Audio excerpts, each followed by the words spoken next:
अभी हम लोग बहुत शानदार लोकेशन में बैठे हुए हैं। आप देख पा रहे हो पीछे गंगा जी हैं और बहुत सामने आप देखेंगे तो वहाँ पे गाय हैं और बहुत ही सुंदर वातावरण है।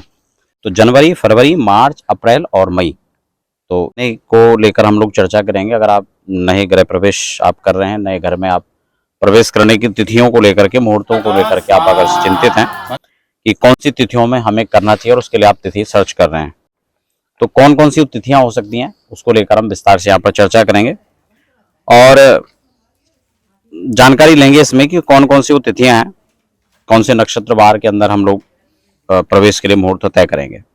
तो सबसे पहले हम जनवरी की बात करेंगे, क्योंकि उससे पहले खरमास होगा अभी दिसंबर के अंदर। और खरमास में आप सभी जानते हैं कि जब धनु अर्क और मेष अर्क, सॉरी मीनार्क जब समय सूर्य होते हैं, वो 2 महीने खरमास के कहलाए जाते हैं।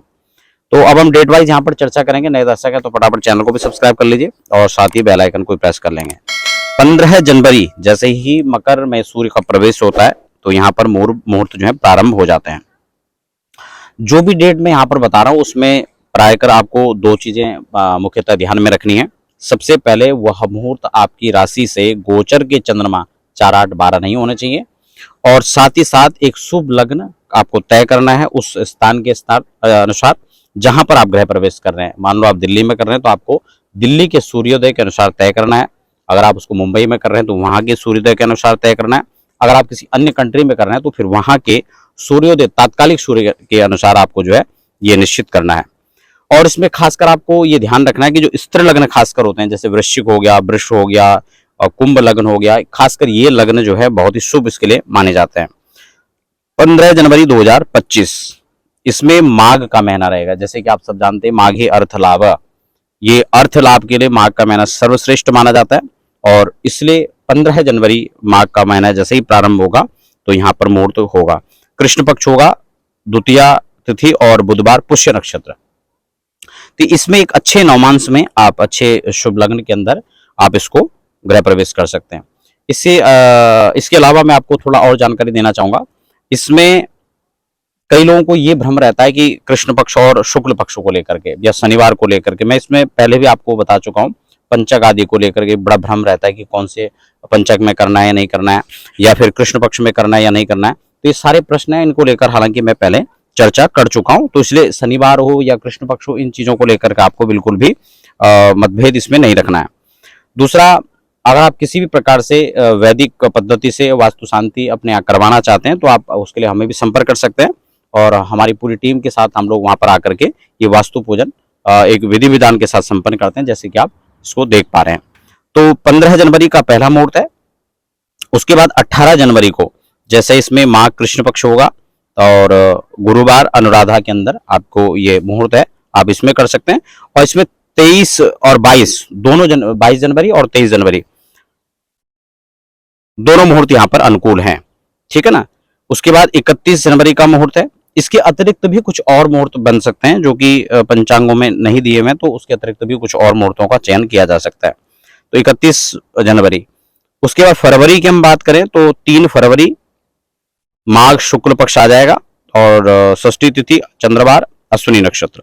उसके बाद 6 फरवरी, 3 फरवरी के बाद, और फिर 7 फरवरी, फिर 10 फरवरी। ये कुछ खास मुहूर्त इसमें दिए हुए हैं।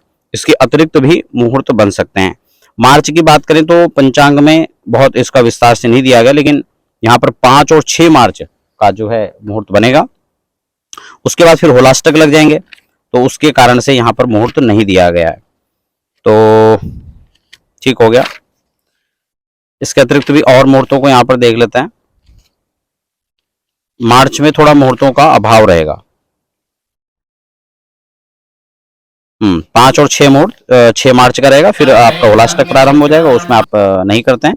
फिर उसके बाद होलाष्टक खत्म होने के बाद फिर जो है चैत्र का महीना प्रारंभ हो जाएगा। तो मीनार्क, क्योंकि संक्रांति हो जाएंगी और मीनार्क हो जाएगा, तो फिर इसके बाद कुल मिला के मुहूर्त नहीं बनेगा। तो मार्च में थोड़ा मुहूर्तों का यहाँ पर आपको अभाव देखने को मिलेगा।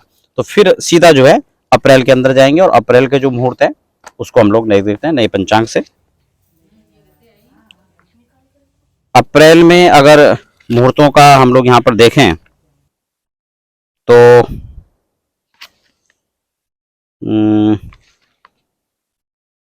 हाँ, सीधा 14 अप्रैल 14 अप्रैल का मुहूर्त दिया गया है, फिर 18 अप्रैल, फिर 19 अप्रैल, फिर 21 अप्रैल, फिर 23 अप्रैल, फिर 24, फिर 25,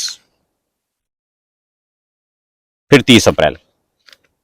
तो यहाँ पर जो 14 अप्रैल का मुहूर्त है, ये वैशाख का महीना स्टार्ट हो जाएगा, चैत्र खत्म हो जाएगा, और ये वैशाख कृष्ण पक्ष प्रतिपदा, चंद्रवार, स्वाति नक्षत्र। उसके बाद वैशाख 18 अप्रैल का जो है वैशाख कृष्ण पक्ष पंचमी तिथि, शुक्रवार, मूल नक्षत्र रहेगा, ये भी ठीक है। उसके बाद आपका 19 अप्रैल वैशाख कृष्ण पक्ष षष्ठी तिथि, शनिवार, ये भी ठीक है। 21 अप्रैल यानी वैशाख कृष्ण पक्ष अष्टमी तिथि, चंद्रवार, श्रवण, ये भी ठीक है। 23 अप्रैल यानी वैशाख कृष्ण पक्ष दशमी तिथि और बुधवार, ये भी ठीक है। वैशाख कृष्ण पक्ष एकादशी तिथि, गुरुवार, और ये 24 अप्रैल का है।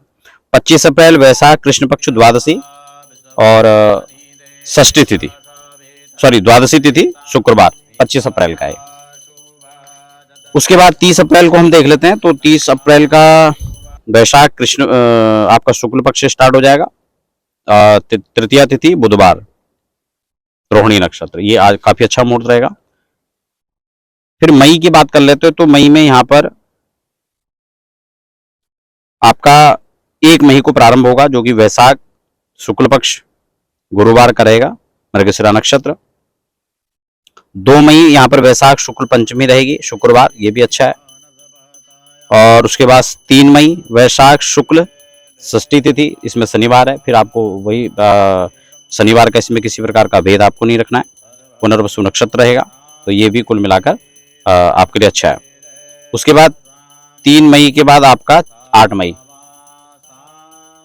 8 मई आपका अच्छा है इसमें, जिसमें वैशाख शुक्ल पक्ष एकादशी तिथि रहेगी और गुरुवार रहेगा।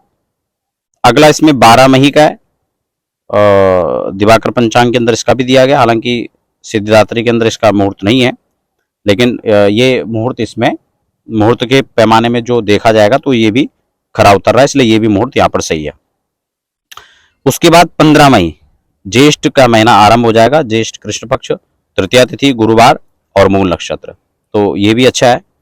और 15 मई के बाद 19 मई, ये भी यहाँ पर सिद्धिदात्री के अंदर नहीं दिया गया, लेकिन ये भी मुहूर्त है, तो 19 मई को भी अच्छा है। उसके बाद सीधा 24 मई ज्येष्ठ कृष्ण द्वादशी, शनिवार, अश्विनी नक्षत्र, ये भी 24 मई का अच्छा है। और फिर आपका 28 मई ज्येष्ठ शुक्ल पक्ष द्वितीया तिथि, बुधवार, मृगशिरा नक्षत्र। 28 के बाद 30 मई ज्येष्ठ शुक्ल, शुक्रवार, तो ये भी अच्छा है। और उसके बाद सीधा आपका 31 मई जो पुष्य नक्षत्र भी है, ज्येष्ठ शुक्ल और पंचमी और शनिवार, तो ये तिथि मई तक का था। तो जनवरी, फरवरी, मार्च, अप्रैल और मई, तो इन महीनों के अंदर आप डेट सर्च कर रहे हैं तो ये आपके लिए उपयोगी है। धन्यवाद।